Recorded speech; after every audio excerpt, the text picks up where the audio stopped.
Chat GPT দিয়ে এরকম photo create করে নেট দুনিয়াতে বেশ ভাইরাল হচ্ছে, কিন্তু আপনি প্রম্পট না লিখতে পারার কারণে এই ছবিগুলো ক্রিয়েটই করতে পারছেন না। তো আজকে আমি আপনাদেরকে দেখাবো কিভাবে কোনো প্রম্পট ছাড়াই চ্যাট জিপিটি দিয়ে ছবিগুলো ইজিলি তৈরি করতে পারবেন। তো চলুন স্ক্রিনে চলে যাই। প্রথমে আপনাকে যেটা করতে হবে, ধরুন আপনি একটা ভিডিও দেখছেন বা যে ছবিটা আপনি জেনারেট করতে চাচ্ছেন সেই ছবিটা একটা স্ক্রিনশট নিয়ে নেবেন। তারপর চ্যাট জিপিটি অ্যাপ্লিকেশনটি ওপেন করে নেবেন। ওপেন করার পর যে ছবিটা আপনারা জেনারেট করতে চাচ্ছেন ছবিটাকে গ্যালারি থেকে অ্যাড করে নেবেন। ওকে, আমি অ্যাড করে নিলাম। অ্যাড করার পর আপনাকে এখানে টাইপ করতে হবে দিস পিকচার কনভার্ট টু, এটা লিখে জাস্ট আপলোড করে দিবেন। তো দেখুন চ্যাট জিপিটি আমাদেরকে অনেক কিছু লিখে দিবে, আমরা এগুলো পড়বো না। তারপর আমরা স্ক্রিনশট মারা ছবিটাকে গ্যালারি থেকে সিলেক্ট করে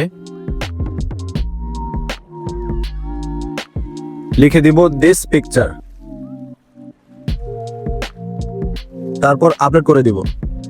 তো বন্ধুরা, কিছুক্ষণ অপেক্ষা করার পর দেখতেই পাচ্ছেন আমাদের ছবিটা কিন্তু সুন্দরভাবে জেনারেট হয়ে চলে আসছে। আর ছবিটা কিন্তু কোনো প্রম্পট লেখা ছাড়াই জেনারেট করলাম, শুধুমাত্র স্ক্রিনশট দিয়ে। তারপর নিচে সেভে ক্লিক করে ছবিটা গ্যালারিতে আমি সেভ করে নিব। তো এভাবে মূলত কোনো প্রম্পট লেখা ছাড়া এআই ছবি জেনারেট করতে পারবেন শুধুমাত্র স্ক্রিনশট দিয়েই। তো ভিউয়ার্স, ভিডিওটা ভালো লেগে থাকলে অবশ্যই লাইক করে কমেন্ট করে দিবেন, আর চ্যানেলে নতুন দর্শক হয়ে থাকলে চ্যানেলটিকে অবশ্যই সাবস্ক্রাইব করে রাখবেন। আল্লাহ হাফেজ।